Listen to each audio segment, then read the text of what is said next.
noite, pessoal. Estamos aqui nos reencontrando novamente, agora para iniciar aí a nossa semana número 3 do nosso PET, volume 2 aí, que o Estado passou para o nosso professor estarmos trabalhando com vocês aí, nossos alunos. Então vamos iniciar aqui nossa semana número 3.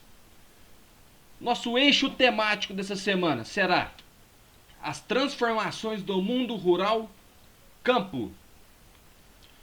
O tema e o tópico dessa semana aí, pessoal: relação campo e cidade. As habilidades que vamos estar adquirindo aí com os conteúdos dessa semana: reconhecer o significado da identidade do campo e da cidade na sociedade dos países centrais e periféricos. Os conteúdos relacionados então dessa semana 3 serão êxodo rural, transgênicos, mecanização da agricultura e mercado consumidor. A nossa interdisciplinaridade. O trabalho com a habilidade favorecerá o desenvolvimento da competência específica da área de ciências humanas na BNCC 2, que pressupõe que o estudante seja capaz de comparar e avaliar a ocupação do espaço, a delimitação de fronteiras e o papel dos agentes, atores sociais responsáveis por essas e pelas transformações. Então vamos começar aqui a nossa semana número 3. O nosso tema será espaços geográficos, a relação entre campo e cidade. A duração da aula será 1 hora e 40 minutos, ou seja, 2 horas aulas. Esta carga horária tão importante para vocês estarem adquirindo e assim conseguirem um ano letivo positivo, né, pessoal? Conseguir passar deste ano de forma positiva no ano letivo aí da escola.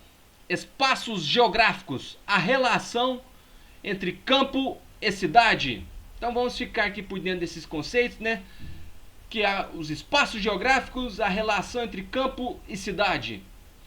Dentre dos espaços geográficos, existe a diferenciação entre espaços urbanos e não urbanos, ou simplesmente cidade e campo.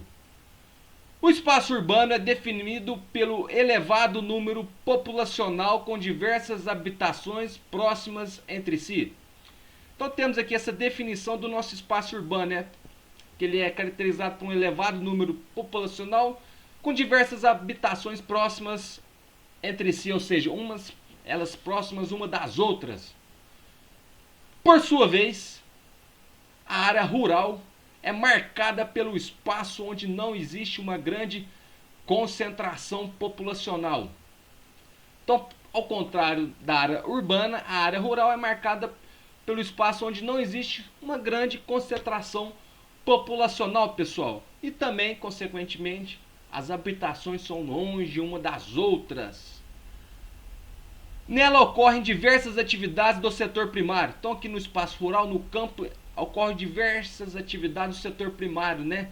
Como por exemplo, a agropecuária, mineração, o extrativismo em geral. Entre elas estão a agricultura, a pecuária e o extrativismo. Mas apesar de terem estruturas diferentes, esses dois espaços estão intimamente ligados, pessoal. Então, por mais que eles tenham essas estruturas diferentes, né, tanto os espaços urbanos quanto os rurais, esses dois espaços estão intimamente ligados aí, pessoal. Estão sendo muito integrados, né, principalmente nos dias atuais. Isso porque essas áreas podem ter suas diferenças estruturais e técnicas, entretanto estão conectadas em suas relações econômicas. As ações do campo dependem das ações que ocorrem na cidade e vice-versa. Desse modo, até a década de 40, o Brasil ainda se apresentava como um país com a maioria da sua população morando na área rural. Então, pessoal, até essa década de 40, o Brasil ainda era um país rural, onde a maioria da sua população convivia no campo, né, no meio rural. Cerca de 70% da população da época moravam no campo. Esse cenário só mudou a partir dos governos de Getúlio Vargas e Juscelino Kubitschek, o nosso JK. Então Getúlio Vargas e Juscelino Kubitschek foram muito importantes nesse processo então de urbanização do nosso país. E esses políticos propuseram, enquanto planos de governo, o incentivo à industrialização no Brasil, abrindo então a economia do país para o capital externo. Então, a partir desses governos aí, pessoal, a gente teve então a industrialização do nosso Brasil e também uma maior entrada do capital externo, então permitindo aí nosso desenvolvimento como dentro e como processo também a urbanização. Essa política fez com que as pessoas saíssem do campo em busca de novas oportunidades nas cidades. Então, essas novas oportunidades que foram surgindo por conta dessas políticas trouxeram a população, levaram a saída, né, o êxodo rural da população do campo então para as cidades. Além disso, esse fluxo também aconteceu pela grande implementação de máquinas no campo e diminuição de carga de vagas, né, de emprego na área rural. Então, também com esse desenvolvimento, né, que a gente teve no Brasil, a gente teve também em contrapartida o processo da saída do homem do campo, muito por conta, não só pela busca também de novas oportunidades nas cidades, né, mas em contrapartida teve então esse desemprego no campo, né, por conta da implementação das máquinas, né, no campo, dessa substituição da mão de obra do homem pelo maquinário aí, né. Então a gente teve também esse êxodo, essa saída do homem do campo para as cidades. A urbanização brasileira e novas demandas sociais. Considerada tardia, rápida e descontrolada, a urbanização brasileira ocorreu de maneira intensa, principalmente na região sudeste do país, pois a mesma apresentava condições para tal movimento migratório. Então essa urbanização ela foi considerada tardia, acelerada e também descontrolada, né? E ela aconteceu mais na região sudeste por conta das condições que ali se apresentavam para esse processo migratório.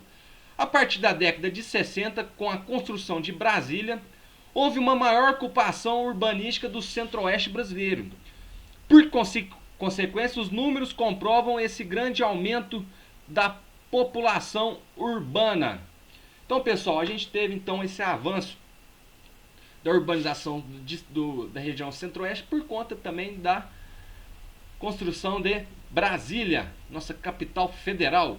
Nos últimos 60 anos, os habitantes das cidades passaram de 13 milhões para cerca de 138 milhões de pessoas. Então aí a gente teve um grande avanço nessas últimas 6 décadas, né? Nos últimos 60 anos, pulando, saltando de 13 milhões para 138 milhões aí a população urbana. Ou seja, o aumento de 1000%. Olha o grande aumento que a gente teve, pessoal. Atualmente, os espaços geográficos estão mudados. Então a gente teve, com esse processo de urbanização, uma alteração dos espaços geográficos. Cerca de 80% da população vive nos centros urbanos brasileiros, mas com diversas diferenças entre as regiões do país, o que causa vários problemas sociais nas cidades do Brasil. Então a gente tem, infelizmente, essas desigualdades aí sociais com o avanço da urbanização. Por conseguinte, o aumento da urbanização não veio acompanhado de políticas públicas, pessoal. Então a gente não teve essas políticas públicas para ter esse aumento aí da urbanização, que priorizasse a inserção das pessoas na cidade. Isso então gerou um grave problema de desigualdade social no país. Então essas faltas de políticas trouxeram como consequência essa desigualdade social no país. A falta de planejamento urbano e uma política econômica, inclusive, gerou diversos problemas que as cidades atuais têm de enfrentar, como violência, favelização e alto índice de desemprego. Então, essa falta de planejamento urbano trouxe como consequência a violência, favelização e o alto índice de desemprego, infelizmente aí, pessoal. Então, portanto, pontos importantes sobre a relação campo e cidade. Você já aprendeu que a relação entre a cidade e o campo é complexa. Agora observe e analise algumas questões que afetam esses dois espaços geográficos. Em busca de um aumento de produtividade nas colheitas, os produtores rurais passaram a usar novas tecnologias no campo. Então aí, com esse avanço tecnológico, a gente teve então o emprego dessas máquinas, né, desse desenvolvimento que a gente teve no campo, a utilização desse maquinário, colhedeiras, né, plantadeiras, esse grande avanço aí, substituindo então a mão de obra do trabalhador. Com o crescente aumento da população nas cidades, existe a necessidade latente de se produzir mais alimentos para combater a fome.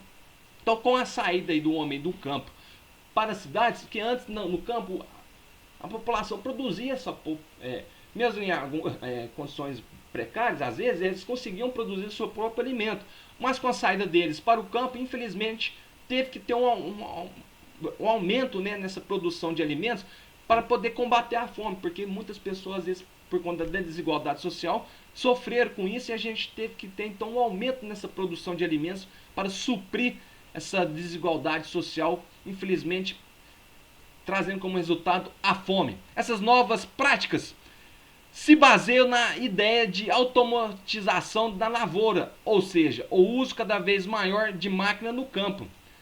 Além disso, existe uma proliferação da utilização de transgênicos, ou seja, organismos geneticamente modificados no cultivo.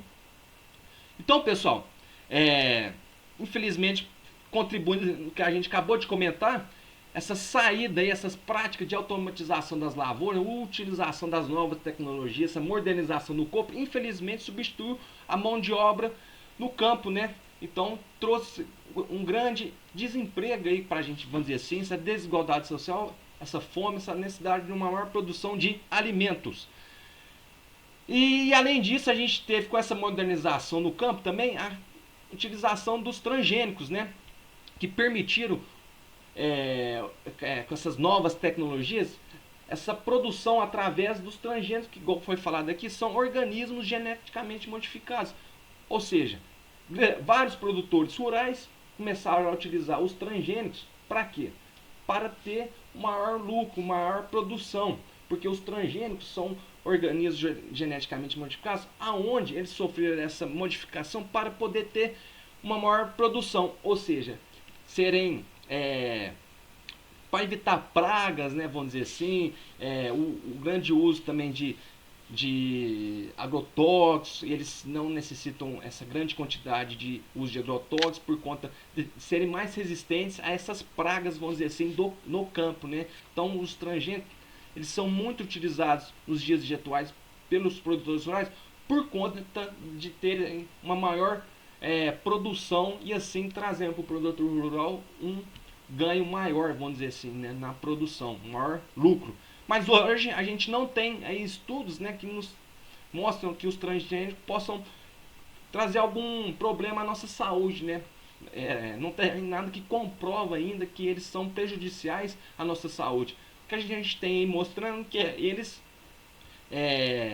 têm essa maior produção. Se trazem algum mal à saúde ou ao meio ambiente, a gente não tem nada cientificamente que ainda nos comprova. Temos alguns estudos, mas precisamos de mais estudos ainda que possam trazer uma melhor informação quanto a isso, né? Em relação aos nossos transgênicos. Então, pessoal, essas foram as dicas dessa terceira semana do nosso PET 2. Algumas sugestões aqui para vocês verem esses vídeos. Para saber mais também, acessem esses links aqui que foram indicados para a gente, para vocês aprenderem mais sobre os conteúdos dessa semana número 3. Já a gente se encontra novamente para a gente estar falando das atividades dessa semana número 3. Até daqui a pouco, pessoal.